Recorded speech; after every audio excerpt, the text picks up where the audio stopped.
Pengaruh budaya terhadap bidang kesehatan di negara Cina. Berikut merupakan anggota kelompok kami.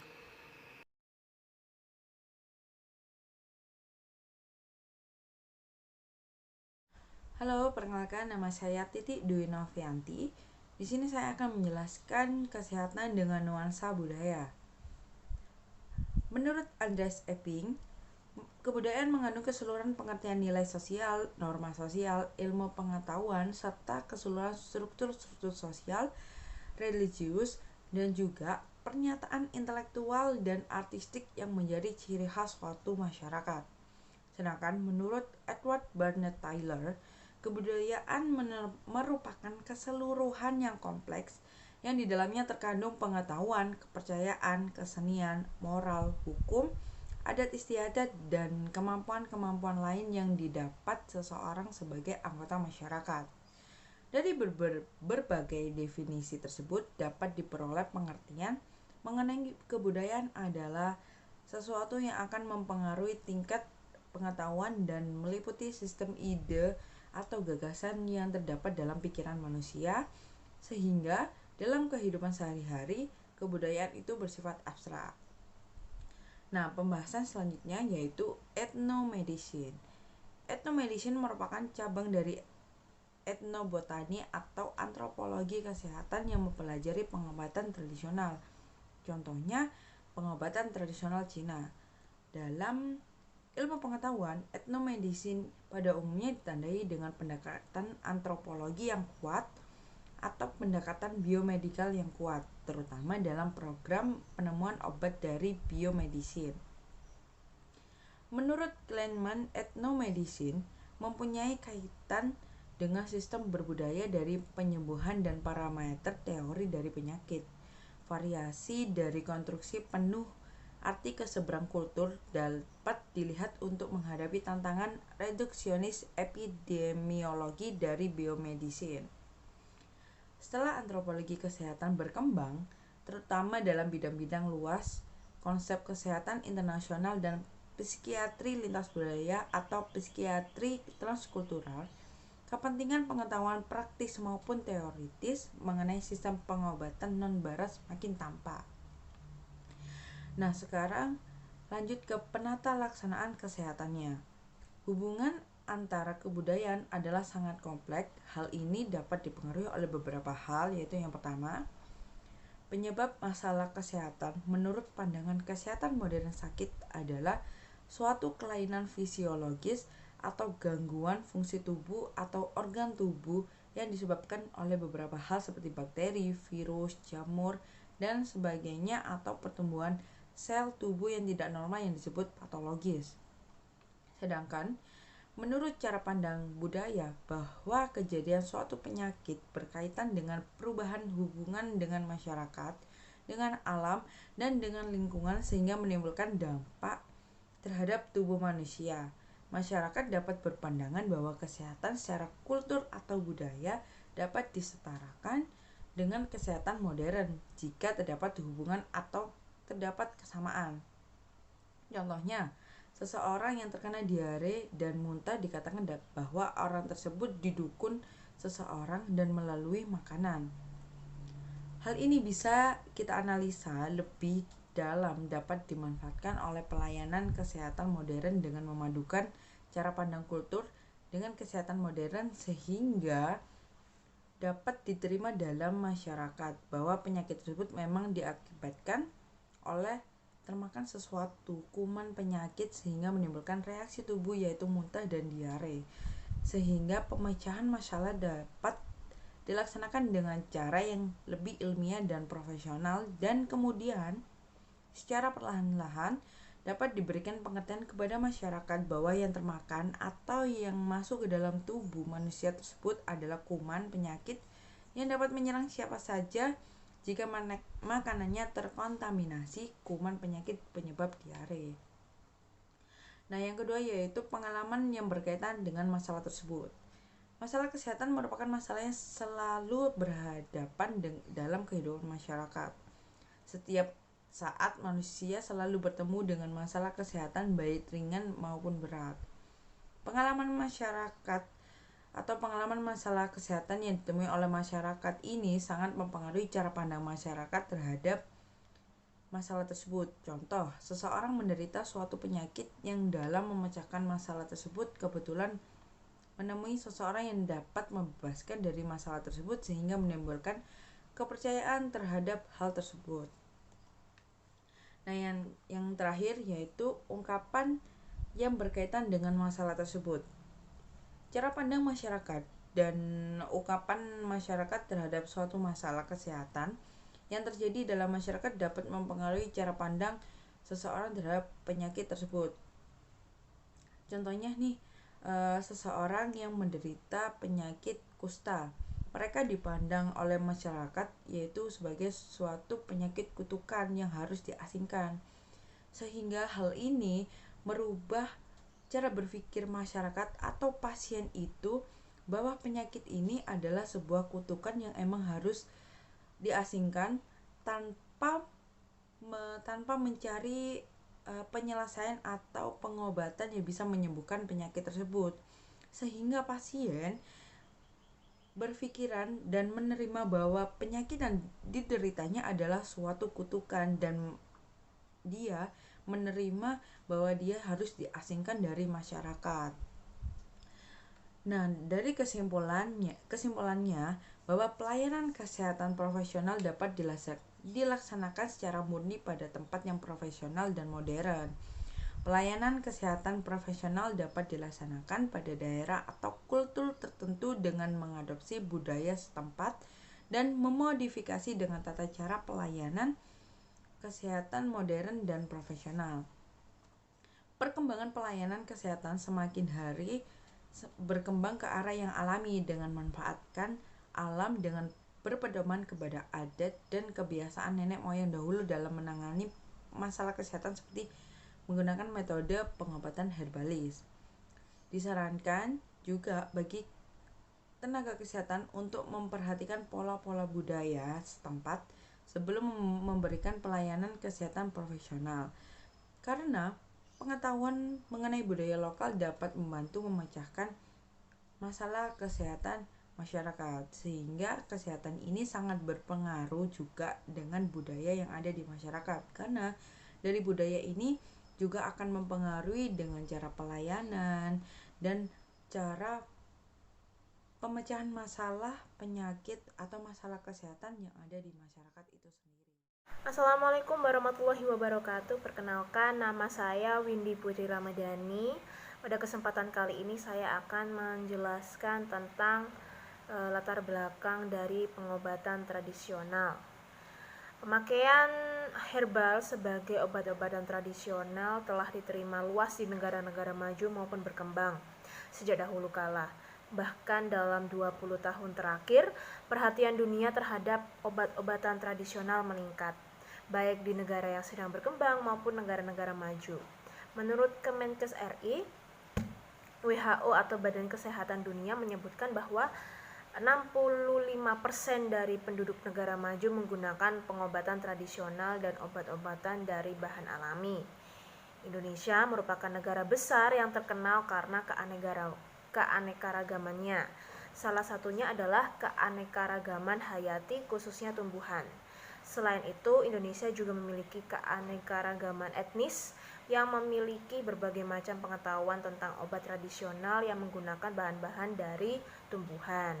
Baik dari jenis tumbuhan itu telah ribuan tahun digunakan oleh nenek moyang bangsa Indonesia dan dokter sebagai bahan obat atau jamu tradisional untuk berbagai macam penyakit dan memberikan hasil yang baik bagi pemeliharaan kesehatan serta pengobatan.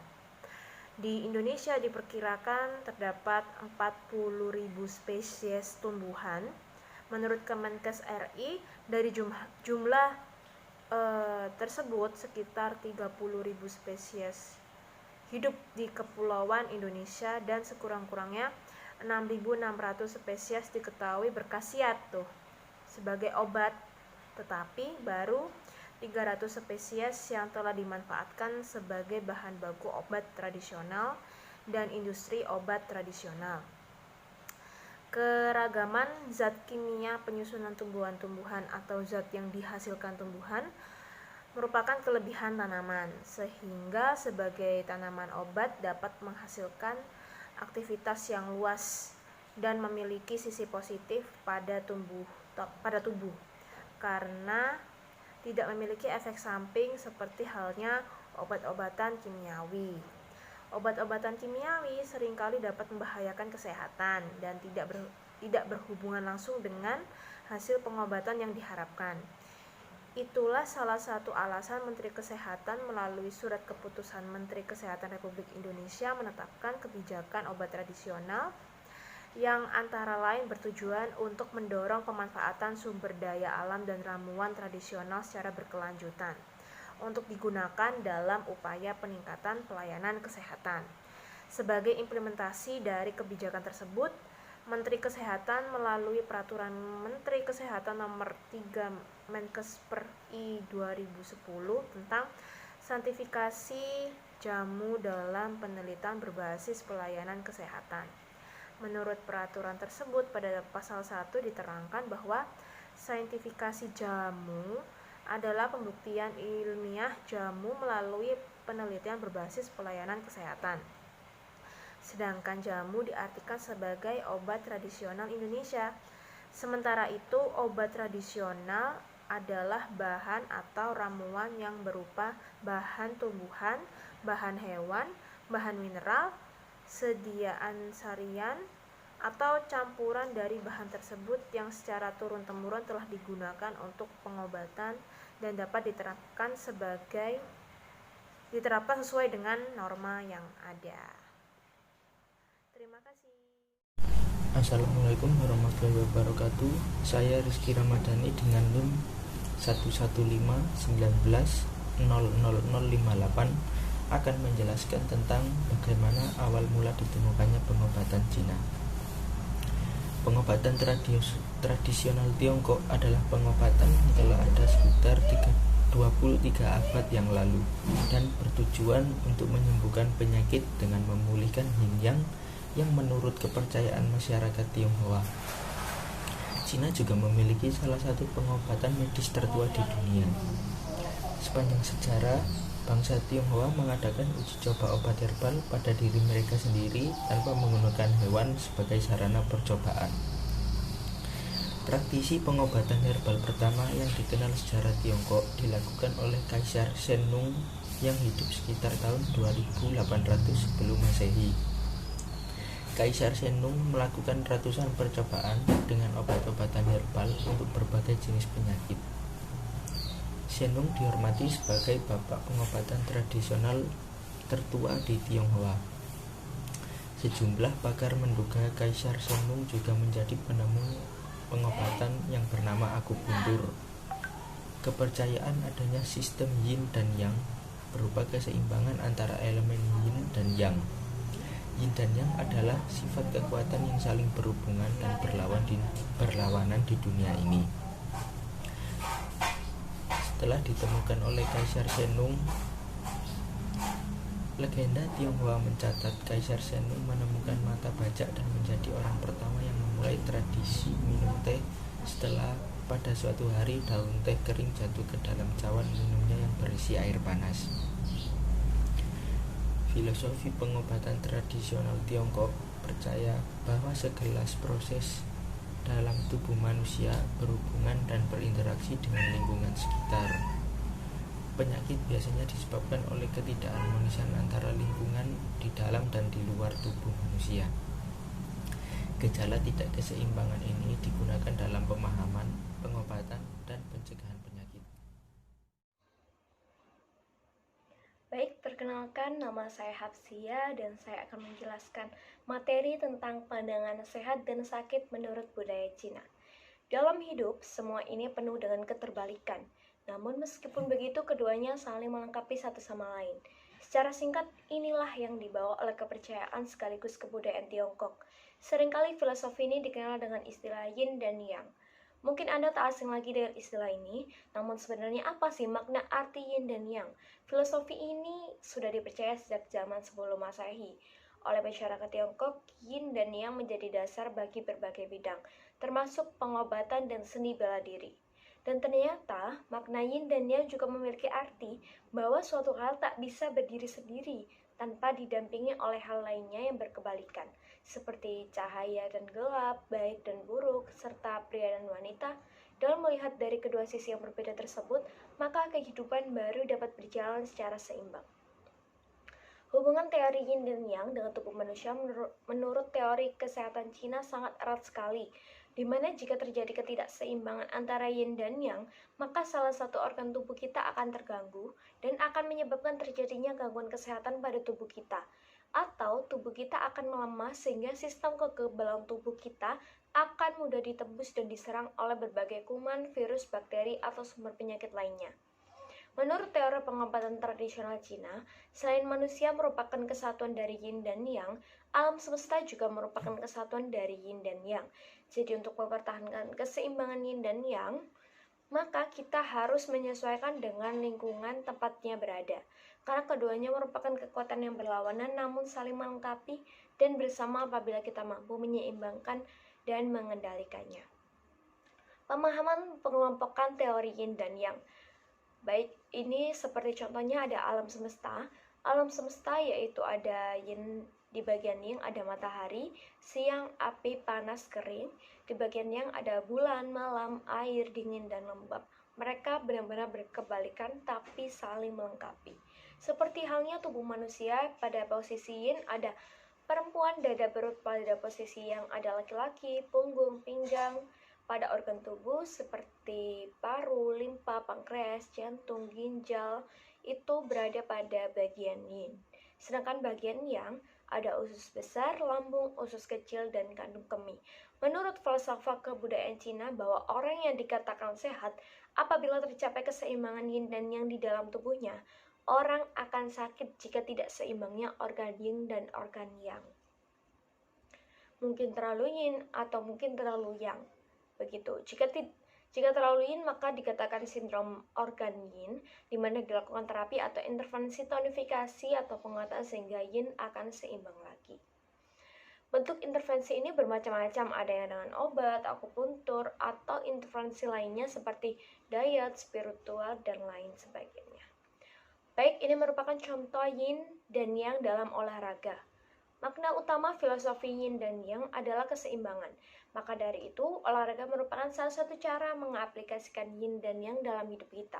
Sehingga setelah kamu makan banyak, kamu akan perlu olahraga biar tidak menimbun lemak. Selain itu, olahraga juga meningkatkan metabolisme tubuhmu sehingga baik jantung serta sirkulasi darahmu itu seimbang. Dengan mengaplikasikan yin dan yang dalam hidup, maka kamu akan merasa bahwa semua hal adalah netral. Tidak ada yang 100% benar dan salah. Semua hal tergantung bagaimana kamu melihat dan menilainya. Baik, terima kasih. Selamat siang, saya Hanafi. Di sini saya akan menjelaskan tentang cara diagnosis dalam pengobatan tradisional Cina. Terdapat 4 jenis dalam mendiagnosis di pengobatan tradisional Cina. Yang pertama ada mengamati, mendengar, menanyakan riwayat, dan menyentuh. Untuk teknik diagnosanya sendiri ada banyak. Yang pertama ada menanyakan efek permasalahannya, terus palpasi atau merasakan denyut nadi arteri pasien, mengamati wajah pasien, menyentuh tubuh pasien terutama di bagian perut, terus mengamati suara pasien, mengamati permukaan telinga, mengamati pembuluh darah halus pada telunjuk kanak-kanak, terus membandingkan kehangatan relatif tubuh di beberapa anggota tubuh, mengamati bau badan pasien, dan yang terakhir adalah mengamati keadaan lidah pasien. Teknik mengamati lidah pasien ini di Tiongkok sudah berlangsung sejak lama. Teknik ini hampir sama dengan Jiva Pariksa di kesehatan Ayurveda. Teknik diagnosis lidah dalam budaya kesehatan tradisional Tiongkok dimulai digunakan sekitar tahun 1350 Masehi. Sini diagnosis lidah memberi informasi penting tentang kesehatan pasien dengan memeriksa lidahnya. Banyak perubahan kesehatan dan keseimbangan tubuh dapat dilihat dengan hanya memeriksa lidah pasien. Pemeriksaan lidah terdiri dari mengamati warna, bentuk, ukuran, lapisan, dan permukaan lidah atau coating. Secara umum lidah yang sehat berwarna merah muda, tidak terlalu kering atau basah. tidak terlalu tipis atau bengkak, dan tanpa cekatan gigi di pinggir lidah atau berbahan warna. Dan terdapat lapisan tipis, jelas atau sedikit putih. Belajar mengenai bagian dalam tubuh dengan cara mengamati tanda luar tubuh adalah tema umum dalam pengobatan tradisional Tiongkok yang masuk akal mengingat pengobatan kuno ini sudah mulai muncul ribuan tahun yang lalu, di mana tidak ada mesin X-ray dan MRI. Pengobatan tradisional Tiongkok mengembangkan banyak teknik untuk mempelajari bagian dalam tubuh dengan cara mengamati tanda di luar tubuh. Teknik mendiagnosa penyakit melalui lidah memainkan peran penting dalam mendiagnosis dan kelanjutan pengobatan penyakit. Oleh karena itu, hal ini mulai menarik perhatian sejumlah ahli pengobatan, baik di kedokteran, klinis, dan biomedik. Namun, teknik diagnosa lidah ini memiliki keterbatasan yang tak terelakkan. Pertama, kompetensi klinis diagnosis lidah ditentukan oleh pengalaman dan pengetahuan dari praktisi. Kedua, faktor pengambilan gambar lidah sangat tergantung pada perbedaan sumber cahaya dan kecerahan gambar. Memiliki pengaruh yang besar pada praktisi dalam mendapatkan diagnostik yang tepat dari lidah tersebut.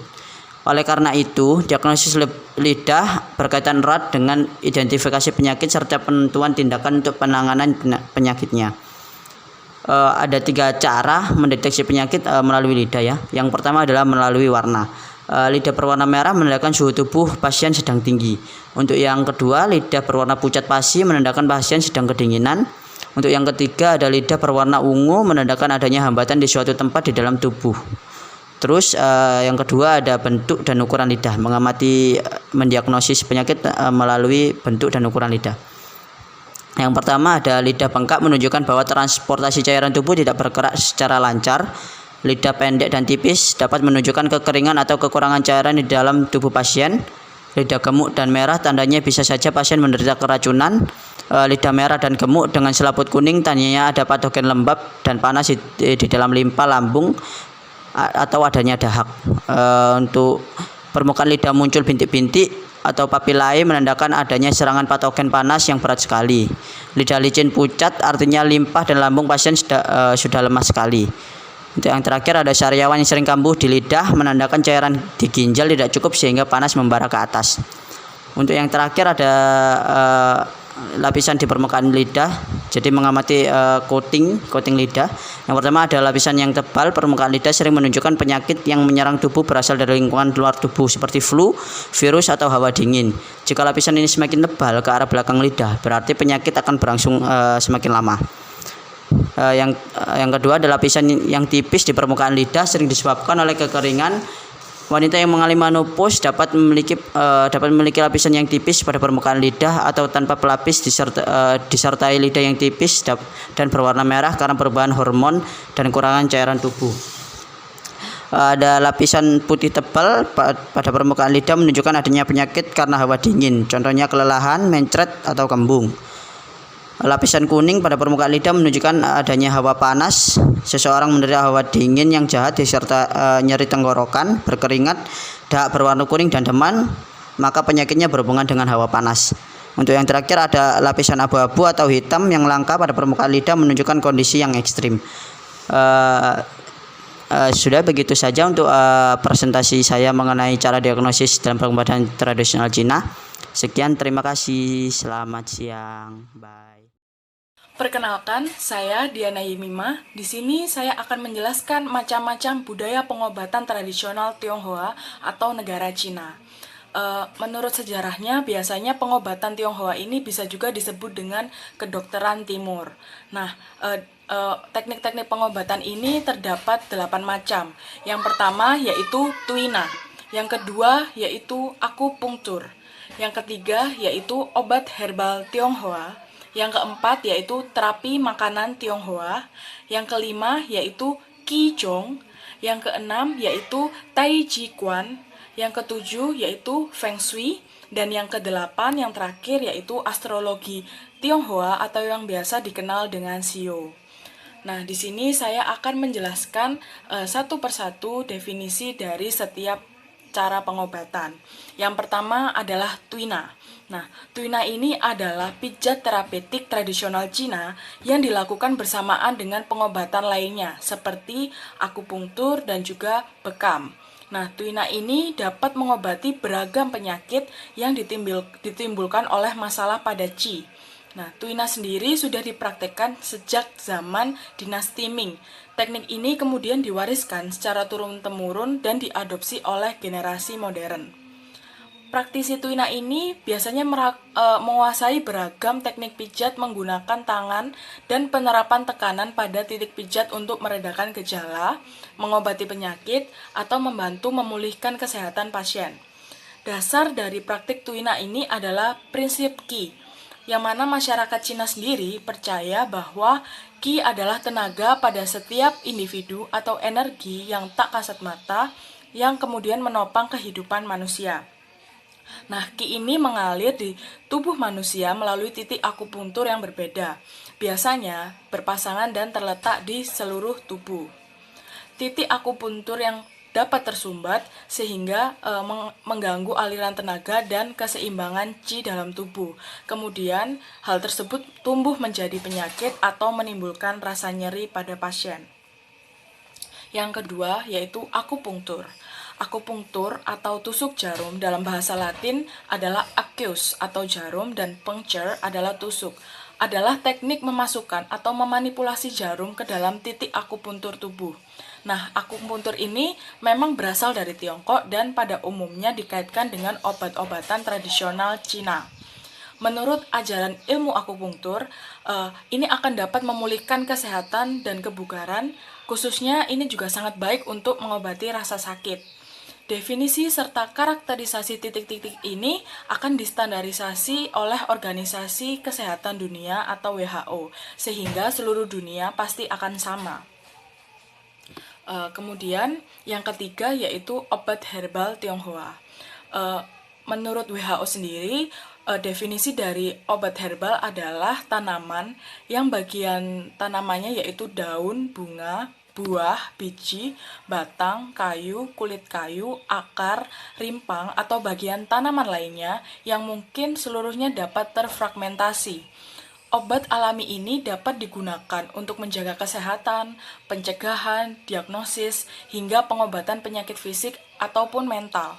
Nah, oleh karena itu, obat herbal Tionghoa sendiri biasanya ini meliputi jamu yang mengandung bahan-bahan aktif dari bagian-bagian tumbuhan Cina.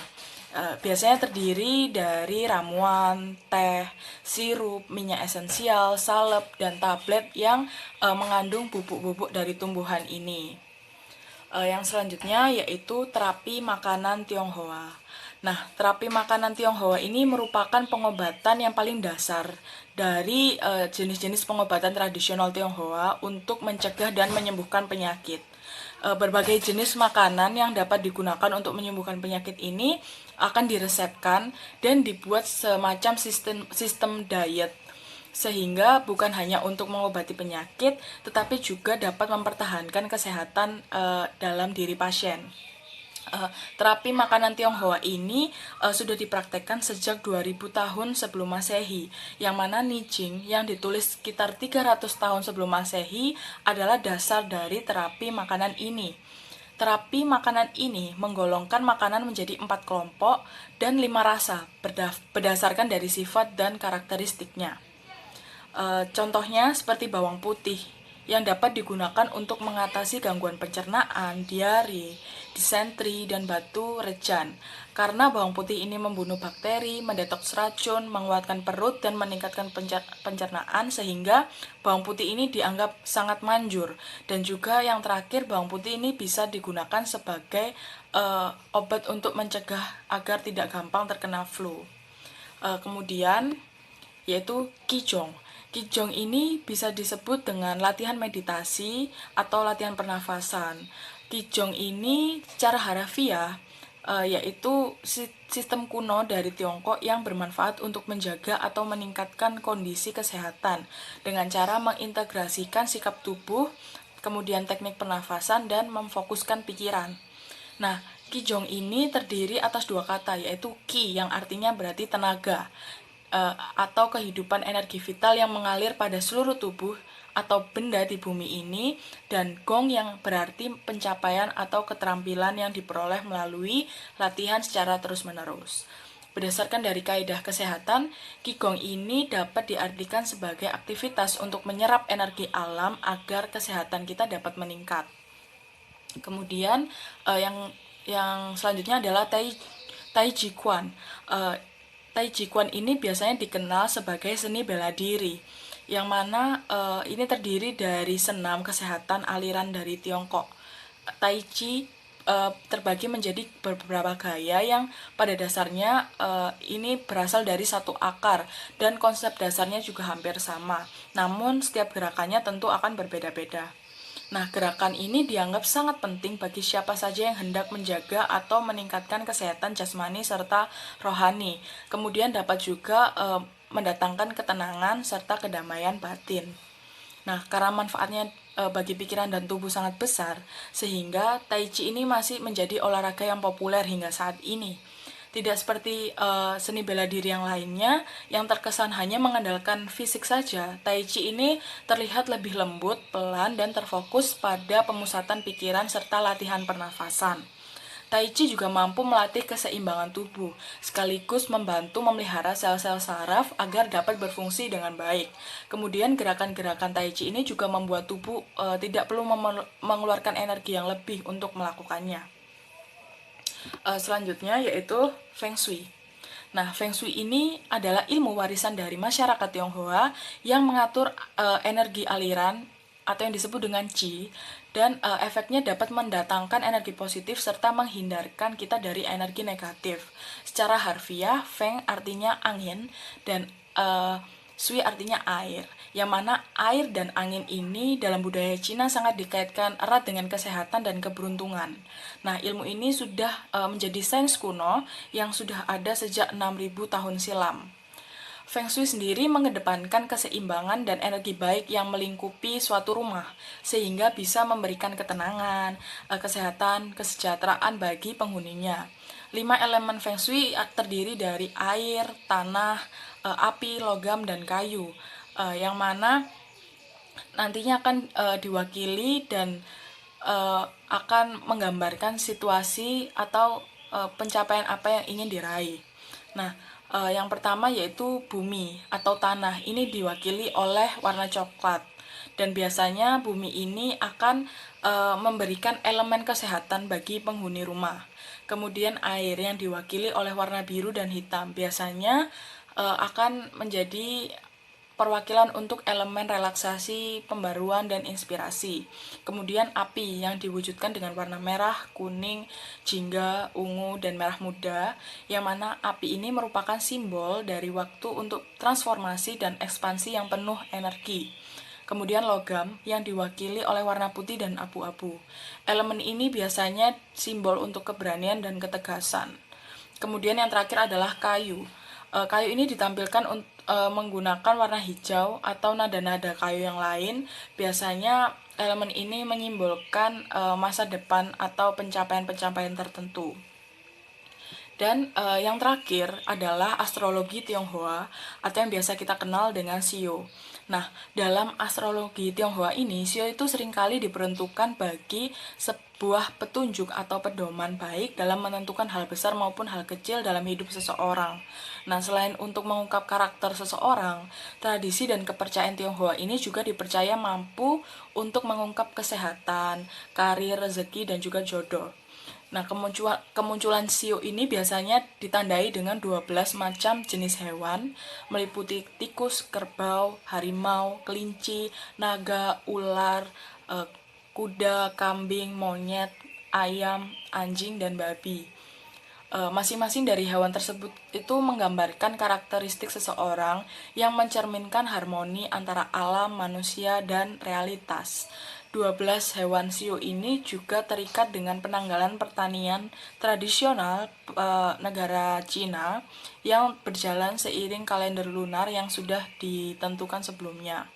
Nah, dari semua pengobatan tradisional Tionghoa ini, tidak jarang memang seringkali berselisih dengan kedokteran barat yang dianggap lebih saintifik.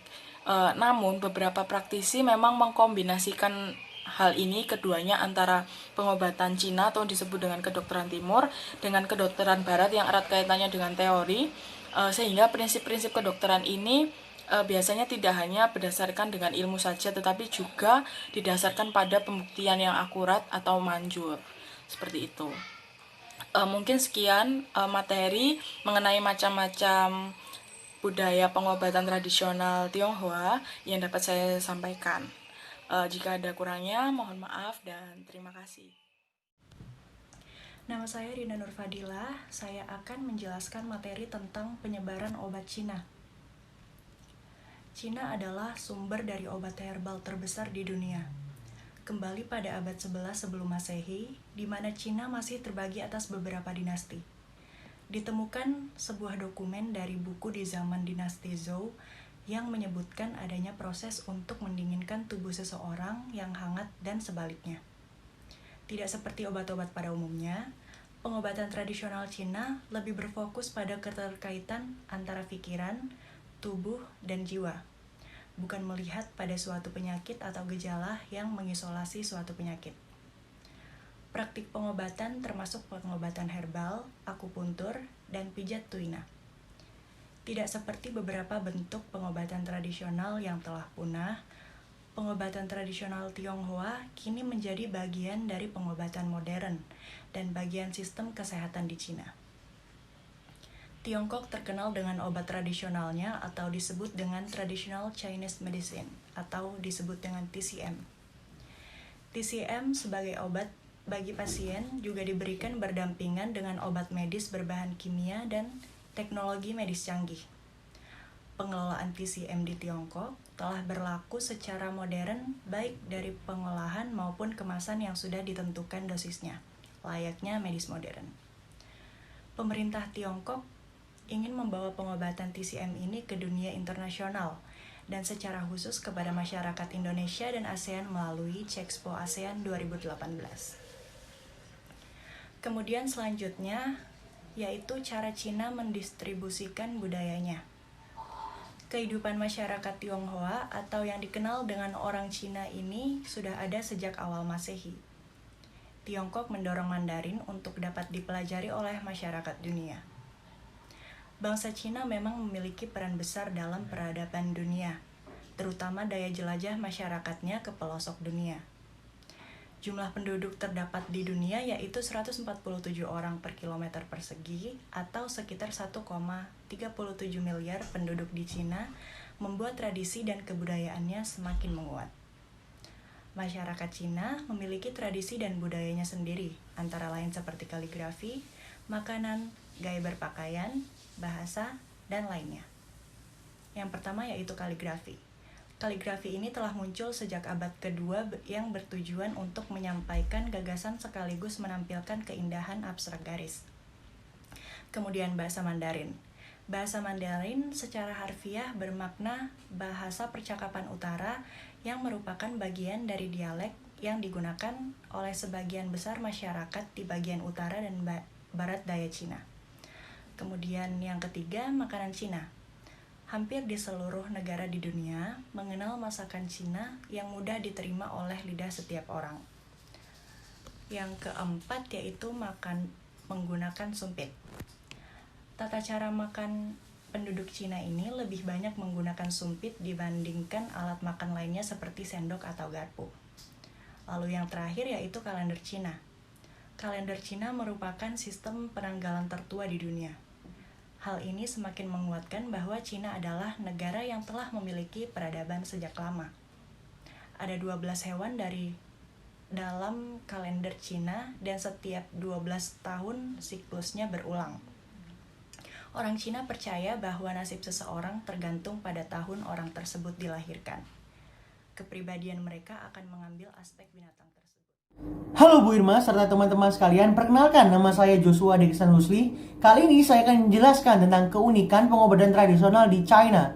TCM atau Traditional Chinese Medicine merupakan salah satu obat alami tertua yang telah digunakan di China selama ribuan tahun. Dengan memperlakukan seluruh tubuh manusia itu merupakan gejala dan memang semuanya itu mempengaruhi segalanya. Dari hal ini banyak orang di dunia datang ke China untuk melihat dan melajari nilai-nilai dan dasar-dasar TCM itu sendiri. Dari kunjungan, orang asing ini juga banyak membuat undang-undang dan melakukan praktek TCM dan akupuntur pada negaranya masing-masing. Kok bisa sih TCM ini tetap eksis pada era modern ini? Sistem TCM ini tidak sepenuhnya selesai sampai sekitar 2000 tahun lalu. Banyak dokter merangkum 1000 tahun teori medis. Kumpulan teori medis ini sendiri merupakan kombinasi kedokteran ilmu alam dan filsafat kuno. Orang di negara China ini menggunakan pola fenomena alam dalam menggambarkan apa yang terjadi di tubuh manusia baik secara fisik maupun patologis. Karena menurut mereka pula segala sesuatu di alam semesta ini merupakan segala sesuatu yang lain dan manusia ini bagian dari fenomena alam itu sendiri. Para dokter kuno memiliki cara sendiri dengan menarik paralel dari apa yang terjadi di alam. Apa yang terjadi dalam tubuh manusia, pada dasarnya manusia itu seperti bumi berjalan dengan kebutuhan proses mirip dengan bumi nyata.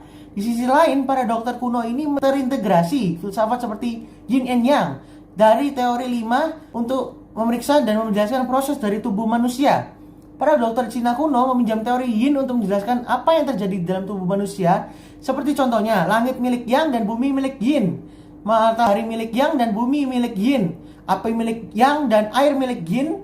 Yin dan yang itu harus bekerja sama untuk satu sama lain sebagai keseimbangan kekuasaan seperti sistem pemerintahan. Hal ini membuat dokter China kuno terintegrasi dengan protokol yang mereka buat serta orang-orang yang diobati dan obat yang akan sesuai dengan teori yin and yang. Teori yin menggunakan resep obat herbal dan akupuntur administrasi bagi mereka yang kurang dan yang ataupun yang dari yin.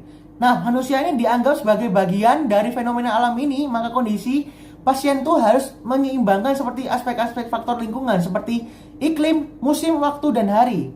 Dilihat dari pasien itu sendiri dan di luar gejala tersebut.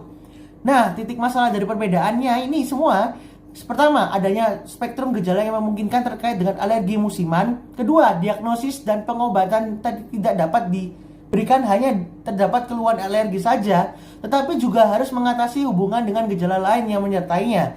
Dan yang terakhir, landasan tubuh pasien ini dapat dibedakan dengan gejala atau keluhan yang menyertainya. Jadi pada intinya, dokter TCM juga memberikan poin herbal atau akupuntur untuk gejala lain pasien sesuai tergantung pada dasar tubuh mereka itu sendiri. Halo, perkenalkan nama saya Ezril Dinata. Di sini saya akan menjelaskan pengaruh budaya pada sikap dan keyakinan terkait dengan aspek kesehatan dan penyakit. Budaya dapat mempengaruhi kesehatan dalam banyak hal. Budaya mempengaruhi sikap tentang menjaga kesehatan dan pengobatan. Atribusi mengenai penyebab kesehatan dan proses penyakit. Ketersediaan kesehatan dan penyediaan sistem layanan kesehatan, perilaku mencari bantuan, dan banyak aspek lain penyakit dan kesehatan. Kita baru sekarang mengetahui pentingnya perbedaan sosiokultural ketika menyusun perawatan dan intervensi program untuk kesehatan dan masalah psikologis. Contoh kasusnya dalam survei sikap dan penilaian isu layanan kesehatan terhadap perbedaan budaya. Para peneliti juga menemukan bahwa orang-orang yang percaya kepada pandangan tradisional Cina, kesehatan dan penyakit lemah cenderung untuk beralih kepada praktisi obat tradisional Cina dalam menggali perawatan medis. Studi lain dari akulturasi dan kesehatan melibatkan Asia Kanada menemukan bahwa orang-orang yang lebih tinggi orientasi ke budaya Asia lebih mungkin untuk mendukung tradisional Cina, melihat kesehatan dari yang diperbuat orang-orang dengan meningkatnya orientasi ke arah budaya barat. Selain itu, orang-orang mendukung tradisional Cina medis, keyakinan juga melaporkan menjadi kurang puas dengan perawatan medis barat. Ini mungkin termasuk variabel-variabel seperti atribusi dan keyakinan tentang penyebab penyakit, sikap tentang kesehatan, penyakit, dan layanan preferensi yang terkait dengan bantuan sosial dan jaringan psikososial, kebutuhan berkaitan dengan kewenangan untuk atau ketergantungan pada orang lain dan perawatan. Begitu saja penjelasan dari saya. Terima kasih.